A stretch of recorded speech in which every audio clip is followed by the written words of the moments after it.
அம்மாவிற்கு நன்றி சமர்ப்பிக்கின்றேன். எல்லோரும் ஒன்று தெரிந்து கொள்ள வேண்டிய ஒரு விஷயத்தை நான் உங்களுக்கு சொல்ல வேண்டிய கடமை அது. அது சொல்லி ஆகணும். இந்த உலகம் யாருது அப்படின்னு சொன்னால் ஒரு பெண்ணு தான் இந்த உலகம், ஒரு தாய் தான். அந்த தாய் கடவுள்ன்றது இந்த உலகம் தெரியாது. உங்கள் பள்ளியில் படிக்கிறவங்க தான் உங்களை இந்த உலகத்தையே படைத்த தாய் என்பதையும் உங்களுக்கு தெரிவிக்கிறேன். இது எல்லா வீடியோவும் சொல்ல வேண்டிய ஒரு கடமை. ஏன்னா இந்த ஒரு தாயால் மட்டும்தான் கடவுளையும் இந்த மண்ணையும் இந்த உலகத்தையும் தெய்வத்தன்மையாக மாற்ற முடியுமா தவிர மிச்சம் யாராலையும் மாற்ற முடியாது.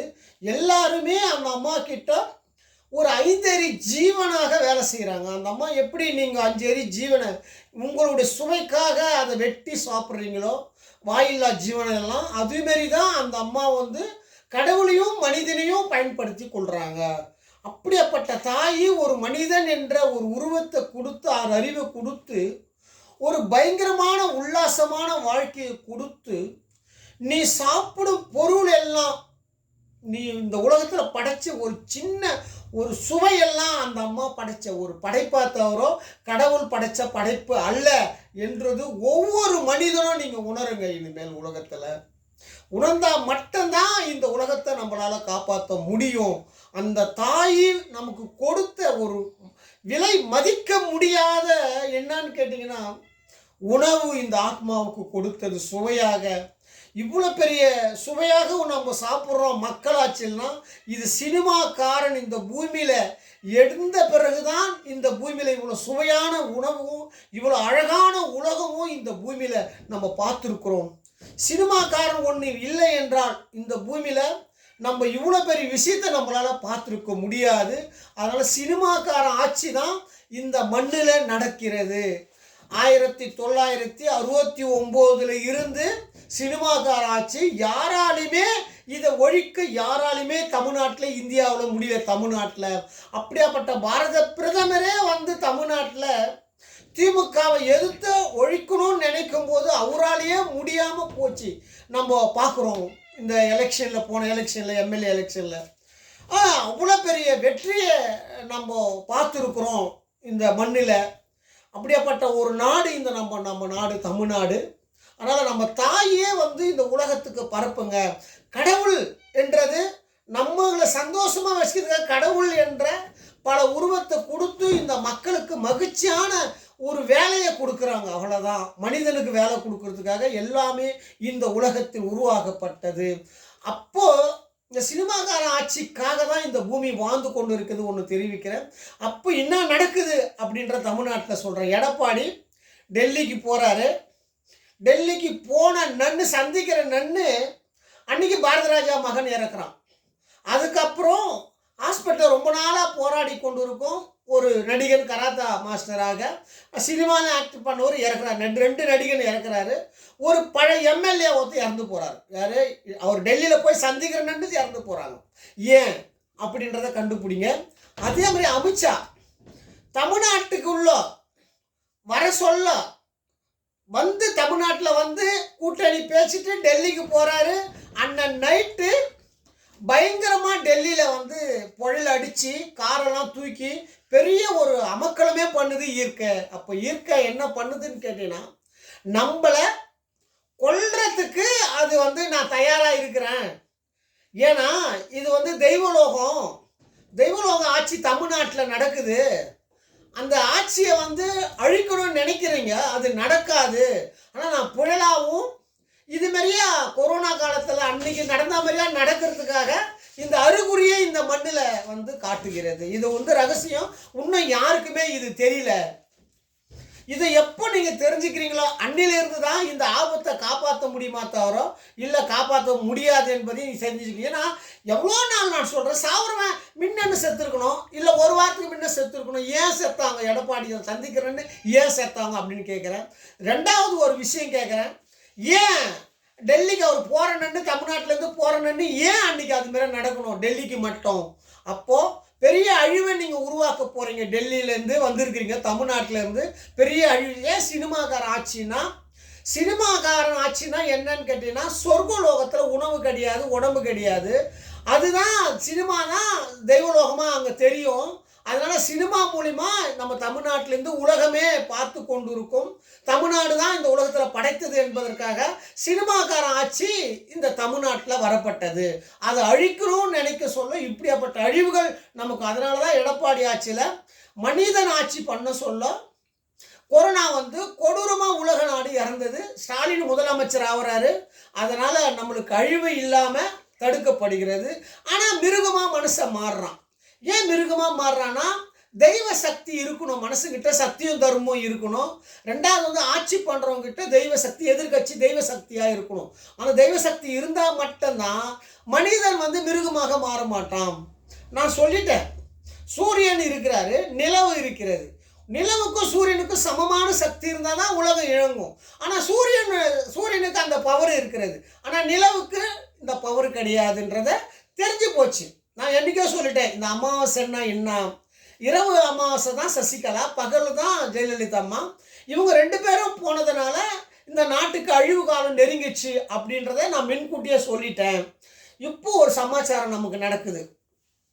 பொன்முடி அவர் என்ன சொல்ல வர்றாரு, இந்த நாட்டில் என்ன காரணம்? நான் என்ன சொல்கிறேன், மிருகமாக மாறுவான், மனுஷன் மிருகமாக மாறுவான், அரசியல்வாதியில் மிருகமாக மாறுவான், பேச முடியாது, ஏகடம் பேசுவான். அவருடைய வயசு என்ன? பேரம் பேத்தி பேரனை கல்யாணம் பண்ணாரா என்னான்னு தெரியாது. அவர் பேசுகிற ஒவ்வொரு மேடையிலையும் மனநிலை பாதிக்கப்பட்டவனா ஆகிவிட்டார். பொன்முடி வந்து மனநிலை பாதிக்கப்பட்டுச்சு. இதில் வந்து மாற்றமே கிடையாது. ஏன்னா ஒரு என்ன பேசுறதுல இது மாதிரியா வந்து யாருமே இது மாதிரியா வந்து 75 வருஷமாக பெரியார் ஆட்சி பண்ணுறாரு. பெரியார் கூட இது மாதிரியா ஒரு அசிங்கமாக ஒரு பொது வேலையில் இது மாதிரியா ஒரு பச்சைதனமாக பேசக்கூடியவர் தான் பொன்முடி பேசியிருக்கிறாரு. அப்போ என்ன தெரியுது, சூழ்நிலையை எழுந்து விட்டார், 5 ஜீவனாக மாறிவிட்டார். இவருக்கே இந்த நிலைமைன்னா மக்களுக்கெல்லாம் எப்படி இருப்பாங்க பாருங்க. மக்களெல்லாம் எவ்வளோ மிருகமாக மாறுவாங்கன்னு பாருங்க. பயங்கரமாக மனுஷன் மிருகமாக மாறுவாங்க. இது வந்து உலக நாடு வந்து பயங்கரமாக மிருகமாக மாறிட்டான். உலக நாட்டில் மிருகமாக மாறிட்டான். ஒரு அரை ஹவருக்கு ஒரு சின்ன 5 வயசு குழந்தைய கருப்பாய்க்கிறான் வெளிநாட்டில். 10 நிமிஷத்துக்கு ஒரு வாட்டி, அரை ஹவருக்கு ஒரு வாட்டி பல குழந்தைகளை கொள்றான். கொடூரமான மிருகமாக மாறிவிட்டான் உலக நாட்டில். அப்போ இது ஒரு அறிகுறி. பொன்முடி வந்து நம்ம தமிழ்நாட்டுக்கு ஒரு அறிகுறி. ஏன்னா அவர் பேச மாட்டேன். இவ்வளோ காலமாக பேசினார். அவர் இவ்வளோ காலமாக நல்லா தானே ஆட்சி பண்ணியிருந்தார். ஏன் இன்றைக்கி மட்டும் அப்படி பேசுகிறாருன்னா, இதுதான் வியாதி முத்தி போச்சு. நம்ம தமிழ்நாட்டில் வந்து வியாதி வந்து இன்னும் வந்து பயங்கரமாக முத்தி போச்சு. அப்போ மனசு எப்படி மாறுவான் பாடுறான்னு சொல்கிறோம். ஒரு அமைச்சரே வந்து ஒரு நாட்டை காப்பாற்றக்கூடிய தெய்வத்தன்மையோடு மக்கள்கிட்ட பேச சொல்லும், தெய்வத்தன்மையை பற்றி பேசணும், மனம் நோவாமல் பேசணும். அப்படியாப்பட்ட ஒரு அரசியல்வாதி, ஒரு மனநிலை பாதிக்கப்பட்டவன் இந்த நாட்டை எப்படி காப்பாற்ற போகிறான்? இவனுக்கு பதவி கொடுத்தா நாடு இன்னும் ஆகும்ன்றதை பாடுறான்ற. இனிமேல் நாட்டுக்கு பெரிய அழிவு நடக்க போகுதுடான்ட்டு. இது வந்து அறிகுறிடான்ட்டு. இது எடப்பாடி கூட்டணி 1, டிஎம்கேல வந்து இது மாதிரியா நடக்கிறது 2, மக்கள் வந்து மிருகமாக மாறினது 3. இது வந்து ஒரு கொடூரமான நிலைக்கு நம்ம தமிழ்நாடு போகிறதுக்கு வாய்ப்பு இருக்குதுடா. தண்ணி இல்லைன்னு சொல்கிறேன், தண்ணி பூமியில் இறங்கவே இல்லைடான்னு சொல்கிறேன். இது வந்து பெரிய ஒரு அழிவை கொடுக்கக்கூடிய விஷயமாக மாறி இருக்கிறது. இன்னும் ஒரு பெரிய விஷயம் நம்ம தமிழ்நாட்டில் நடந்திருக்கிறது. பிஜேபிக்கு அண்ணாமலை என்ன ஒரு இது வரைக்கும் தமிழ்நாட்டில் பிஜேபியில் கொள்ள அடிச்சிருந்தாங்க. அண்ணாமலை வந்து அவரும் மறைமுகமாக ஏதோ ஒரு கமிஷன் வாங்கி அவரும் குடும்பத்தை ரன் பண்ணணும், கொஞ்சம் அவரும் போக்குவரத்து செலவு பண்ணணும், உல்லாசமாக வாங்கணும், அவருக்கும் ஆசை இருக்காதா? அவருக்கும் மறைமுகமாக யார்கிட்ட டொனேஷன் வாங்கி உல்லாசமாக வாழ்ந்து கொண்டு தான் இருப்பார். ஆனால் 10% அவர் வந்து தர்மப்படி வாழக்கூடியவர், 50% சத்தியத்தை பற்றி தர்மத்தை பற்றி பேசக்கூடியவர். அப்படியாப்பட்ட பிஜேபியில் ஒரு தலைவரை நம்ம பிஜேபி மாற்றுது. ஏன் மாற்றுதுன்னா, 1000 பேர் கெட்டவனாக இருக்கிற இடத்துல ஒரு நல்லவன் ஆட்சி பண்ண முடியாது. அதனால் நீ என்ன பண்ணுறனா, வேறு இடத்துக்கு நீ வந்துடு, என் இடத்துக்கு நான் உனக்கு ஒரு பதவி தரேன், அதில் நீ பெரிய பதவியில் நீ ஆளு, தமிழ்நாட்டில் வேணாம், தமிழ்நாட்டில் தான் அதிமுக கூட கூட்டணி ஆட்சி பண்ண முடியாது, உன்னால் பெரிய கலவரமே தெரியுறோம், போன வாட்டி மாரி நம்மளுக்கு ஏப்பு வந்துடும் சொல்லிட்டு அவரை பேசி சமாதானம் கூட்டணும். அதனால் பிஜேபிக்கு பின்னடைவிடான்னு சொல்லிட்டேன், ஏதி வைடான்ட்டேன். பிஜேபியில் சாதாரண ஆள் கிடையாதுறான்ட்டு. தமிழிசை சவுந்தரராஜன் பேசுகிறாங்க, நாங்கள் சத்தியத்தோடு வளர்த்தாரு எங்கள் அப்பா, என்னை தர்மத்தோடு வளர்த்தாரு எங்கள் அப்பான்றாங்க. எல்லாரும் பேசுகிறீங்க. பிஜேபியில் நான் கடவுளை கும்பிட்றேன், நாங்கள் இந்து மதத்தில் பெரிய ஆளுன்னு சொல்கிற தமிழிசை சவுந்தரராஜன்லாம் கேட்குறேன். நீ வந்து உன்னுடைய சொத்து உங்கள் அப்பா சம்பாதிச்சது எவ்வளோ சொத்து? உனக்கு எப்படி பணம் வந்தது? எத்தனை ஆயிரம் கோடி வச்சுக்கிற கணக்கு காமியா நீ? தமிழிசை சவுந்தரராஜன் நான் கேட்குறேன். பிஜேபியில் நீ ஒரு நல்ல ஆள் தான், நல்ல ஒரு தெய்வத்தன்மையோடு பேசக்கூடியவர் தான். ஆனால் மக்களை ஏமாத்துறது தமிழிசை சவுந்தரராஜன். பிஜேபியில் இதுமாரியா கொள்ளடிக்கிறவங்க பயங்கரமாக இருக்கிறாங்க. அதனால் பிஜேபிக்கு என்னன்னு கேட்டீங்கன்னா, எப்படா அண்ணாமலை ஒழிவான், நம்ம எப்படா இவங்க கூட கூட்டணி வச்சு கொள்ளை அடிக்கலாம்னு நினைக்கிறது தான் பிஜேபி தலைவருங்க தமிழ்நாட்டில் வாழ்ந்துருக்கிறாங்க. ஒரு நல்ல தலைவரை இன்னைக்கு இழந்து விட்டதுறான்ட்டு பிஜேபி. தமிழ்நாட்டில் ஒரு நல்ல தலைவர் கட்சியை தான் பார்க்குறான், ஓட்டை பார்க்குறான், நம்ம மினிஸ்டர் ஆகணும், நம்மளுடைய ஆட்சி நடக்கணும்னு பார்க்குறானே தவிர ஒரு நல்ல தலைவனை நம்ம இந்தியாவில் உருவாக்கணும், தமிழ்நாட்டை மாற்றினா தான் இந்த உலகத்தையே காப்பாற்ற முடியும். அப்படி ஒரு நிலைமை வர்றதுக்கு போய் இதை அழிக்கிறதுக்கு பிஜேபியே திரும்பி மீண்டும் இந்த பயணம் போகிறது பெரிய அழிவு கொடுக்கண்டா இந்த உலகத்தில்டான்ட்டான். ஏன்னா ஒரே ஒரு கலைஞர் கெட்டவர் தான். கலைஞர் கெட்டவர், மொத்த பேரும் நல்லவங்க. ஆனால் ஒரு கெட்டவன் மொத்த பேரும் நல்ல கெட்டவன் மொத்த பேரும் கெட்டவனா மாற்றி சட்டத்தில் ஒரு ஆள் தவறு பண்ண சொல்லும் அதிகாரிகள் எல்லோரும், பொதுமக்கள் எல்லோருமே குற்றவாளி ஆகிடுவான். ஆனால் ஒரே ஒரு நல்லவன் இந்த பூமியில் இல்லைன்றதுனால தான் ரஜினி அரசியலுக்கே வரலடான்ட்டு. ஒத்தம் கூட நல்லவன் இல்லை. தமிழ்நாட்டில் நம்ம எப்படி அரசியல் பண்ண முடியும்? இரவு பகலும் யோசிக்கிறாங்க, சிந்திக்கிறான். ரஜினி ஒரு பைத்தியக்காரன் மாரியா ஒரு படம், ஃபஸ்ட்டு படமே பைத்தியக்காரன், ஒரு மனநிலை பாதிக்கப்பட்டவர் ரஜினி. அதுக்கப்புறம் சங்கிலி போட்டு கட்டிடுவான். அப்படியாப்பட்ட பைத்தியக்காரன் எவ்வளோ காரியக்காரனாக மாறி இதை நம்ம கையால் மக்கள் சாவக்கூடாதுரா. செத்தா எவன் இந்த பூமியில் ஆள்றானோ அவன் கையாலேயே இந்த பூமியில் சாவட்டுண்டா. அப்படி பயங்கரமான சக்தி பெற்ற ரஜினி. அண்ணாமலை பயங்கரமான சக்தி பெற்றவர். அதே மாதிரியே நம்ம ஸ்டாலின் பயங்கரமான சக்தி பெற்றவர். அவரால் சக்தி சக்தியோடு பெற்றவங்க. அவங்களாம் சாதாரண ஆள்லாம் இந்த நாட்டை ஆள முடியாது. பயங்கரமான தெய்வ சக்தி பெற்றவனால மட்டும்தான் இந்த நாட்டை ஆள முடியும். ஆனால் நான் எதுக்கு சொல்லணும்னா அண்ணாமலைக்காக சொல்ல வரேன். அண்ணாமலை ஒரு தமிழ்நாட்டுக்காரன் இப்படி பேசுகிறான்னா அவன் சத்தியத்தையும் தர்மத்தையும் பேசி அதிமுக குற்றவாளி என்றது அவங்க நல்லா தெரியும். பயங்கரமான ஒரு குற்றவாளி. இவங்க கூட பயணம் செய்தால் அந்த நாட்டை காப்பாற்ற முடியாது. இவங்க 75 வருஷமா மக்களை பைத்தியக்காரனாக மாற்றி விட்டாங்க. இந்த வேலை நம்ம செய்யக்கூடாது, ஒரு புது மாற்றத்தை கொண்டு வரணும்னு நினைக்கிறது தான் அண்ணாமலை. ஆனால் அண்ணாமலையே பிஜேபி அழிச்சிச்சிடான்ட்ட. இன்னைக்கு திருவண்ணாமலை தீபத்தை இன்னைக்கு அழிச்சிட்டான்டான்னு சொல்ற பிஜேபிக்காரன் யாரை அழிச்சிட்டான்னா, சிவம் என்ற ஒரு பெருமானை, திருவண்ணாமலை இருக்க ஜோதியை அழிச்சு விட்டான்டான்னு சொல்கிறேன். ஒரு தமிழனை சக்தி உள்ளவன்கிட்ட இருந்து பதவியை பிடுங்கினா என்னடா அவன் கேட்குறேன். அவ்வளோதான் குலோசரான்ட்டேன். நான் சொல்கிறேன், இன்ன வரைக்கும் 50 வருஷமா 75 பிஜேபியில் யாரா கட்சியை வளர்த்துதுன்னு கேட்குறேன். ஒரு ஆள் எவனா நீங்கள் கட்சி வளர்க்குற திறமை இருந்துக்குதாடா, அவங்க தெய்வ சக்திக்கு தாடா கேட்டேன். டிஎம்கே காரங்கிட்டையும் அண்ணா டிஎம்கே காரன் என்ன செய்வானோ அவங்ககிட்ட நீங்கள் கொள்ளை அடிச்சு ஏமாற்றி பிஜேபி பேரை வச்சு தின்னுன்னு இருந்த ஆளுங்கடா பிஜேபி காரனான்னு சொல்கிறேன். இது எப்படா நீங்கள் உங்கள் பொண்டாட்டி பிள்ளைங்களாம் காப்பாற்றணும், சத்தியத்தோடு தர்மத்தோடு மாறணும். அப்படி மாறலைன்னா இருக்க தண்ணி இறங்கலை. சம்பரமாக்கம், பூண்டேரி, புழலேரி, கடல் இதெல்லாம் தண்ணி குடிக்கவே இல்லை. கலைஞர் சொன்ன நடக்க போதுரா 2026 நமக்கு பயங்கரமான அழிவு உருவாக போதுறான்ட்டு. இது உங்களால் எப்படா காப்பாற்ற முடியும்னு கேட்குறேன் பிஜேபிக்காரனால. ஒரே ஒரு தமிழ்நாட்டுக்காரன் மற்றனால மட்டும்தான்டா காப்பாற்ற முடியும்னு சொல்கிறேன். சத்தியத்தோட தர்மத்தோட ஒருத்தன் இருக்கணும்டான்றான். அப்படியாப்பட்டவன் தான் அண்ணாமலைடான்றான். அண்ணாமலை ஒரு சாதாரண ஆளே கிடையாதுடா. எம்பி எலெக்ஷனே என்றதே அவர் பிறந்த டேட்டில் கிடைக்குதுறான்றான். அது எப்படிறான்னு கேட்குறான். இந்திரா காந்தி சாகரன்னு அவர் டேட் சரியாக தெரில எனக்கு. 84 என்னன்னு தெரில அவர் பிறகுறது. சாதாரண விஷயமே கிடையாது அண்ணாமலைன்னு சொல்கிறேன். அண்ணாமலை ஒரு பெரிய இடத்துக்கு தமிழ்நாட்டிலேருந்து போனடான்ட்டான். வெளிநாடு நான் ஒன்றே சொல்கிறேன் பிஜேபிக்காரங்க, நீ இந்தியாவில் ஒரு பதவியை கொடுத்து அவரை நீ பெரிய ஆள் ஆக்கிறதுல எந்த ஒரு புரோஜனம் கிடையாதுறான்ட்ட பிஜேபிக்காரன். பிரதமருக்கு சொல்கிறேன், நீ எவ்வளோ பெரிய பதவி ஒன்றா கொடு டெல்லியில், நீ டெல்லி உலகத்தையே காப்பாற்றுற பதவி கொடுக்கூடாது, பயணம் தராதுறான்ட்டு டெல்லி. அதனால் பிஜேபிக்கும் பயணம் தராது, அதனால் தமிழ்நாட்டுக்கும் பயணம் தெரியாது.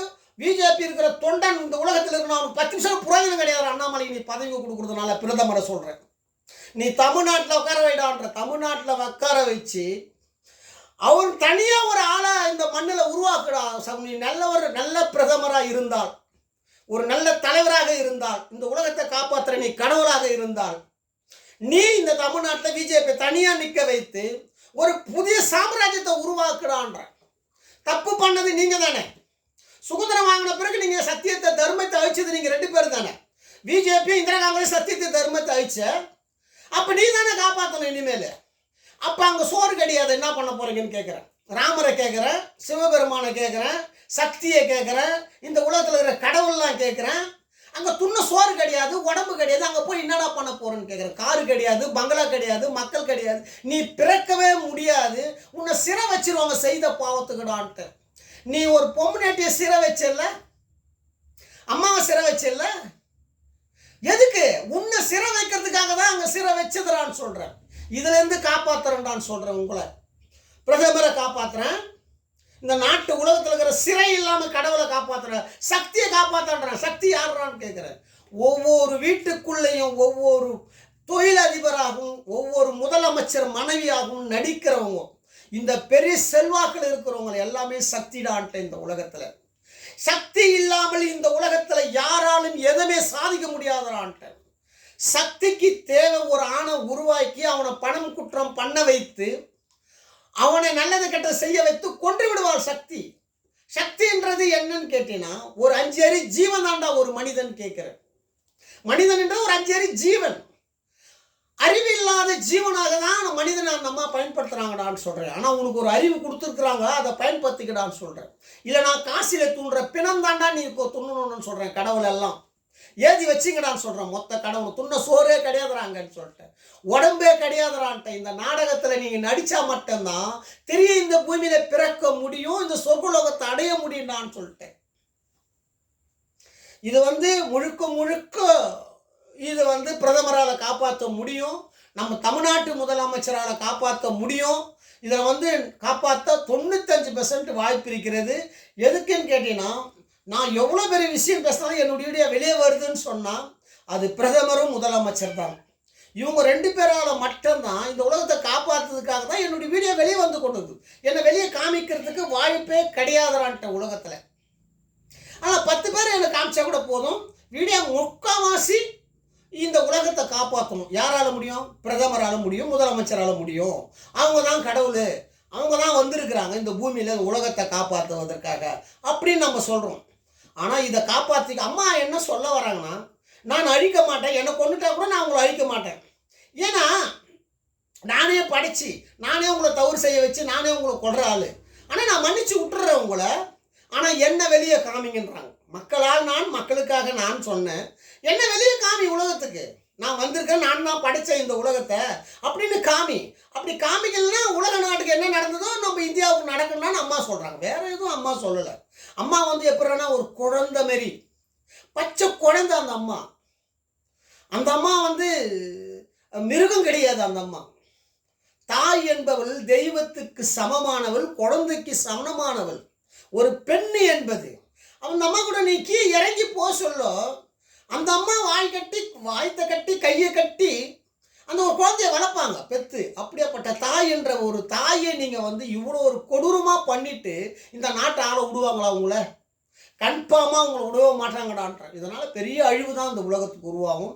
அதனால் நம்ம இந்த அளவுக்கு வளர்கிறோன்னு சொன்னால் அது பாரத பிரதமரும் முதலமைச்சருக்கும் என்னுடைய மனமார்ந்த நன்றி. என் குத்தம்பாக்கம் சக்தி இல்லைன்னா நான் இந்த அளவுக்கு இவ்வளோ தொலைவுக்கு பண்ணியிருக்க முடியாது. இவ்வளோ தொலைவுக்கு பண்ணுறேன்னா அது சக்தி தான் காரணம். அந்த சக்திக்கு என் அன்பையும் நன்றியும் அந்த அம்மாவுக்கு தெரிவித்துக் கொள்கிறேன். 3வது, இன்றைய சட்டம் நாளைய மாற்றம். முன்னொரு விஷயம் அம்மா சொன்னது, தமிழ்நாட்டில் சேர்ந்த குஜராத்தில் சேர்ந்த மோடி சிறந்த நிர்வாகியா, இந்த தமிழ்நாட்டில் சேர்ந்த இந்த சிறந்த நிர்வாகியா அப்படின்ற சொன்னது அம்மா எதற்காகனா, நான் உன்னை காப்பாற்ற வருவேன், நீ என்னுடைய குழந்தை, அதனால் நான் உன்னை காப்பாற்ற வருவேன், அதை நீ பயன்படுத்திக்கொள் அப்படின்றது அம்மா சொன்ன ஒரு வார்த்தை. மக்களால் நான், மக்களுக்காக நான்.